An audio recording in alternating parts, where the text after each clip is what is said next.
ఇవి అందులో బిస్కెట్ ప్యాకెట్లు కొందాం. చాలా ఉన్నాయి బిస్కెట్స్. విశాల్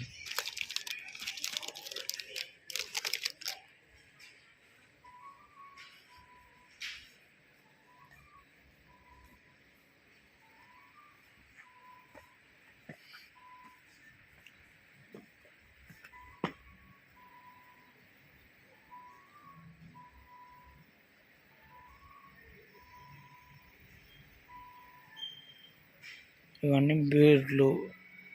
బీర్ కూడా అమ్ముతుండ్రు, మర్చిపోయినా. బీర్ కూడా అమ్ముతారు. బీరు ఉత్తర సైడ్ లాస్ట్ కొన్ని బీర్లు. స్టార్టింగ్లో బీర్లే ఉన్నాయి, ఎందుకంటే మొగలు అట్లకే లోపలికి వచ్చేటప్పుడు బీర్లు ముట్టాలి కదా ఫస్ట్. చూడాలి. బిస్కెట్ ప్యాకెట్ తుక్కుపదమే. ఇది బాదంలు ఉన్నాయంట, జీడిపప్పులు ఉన్నాయంట. అయితే ఇది పిల్లలకు మంచిది. ఇది తీసుకుంటా. Okay, thank you.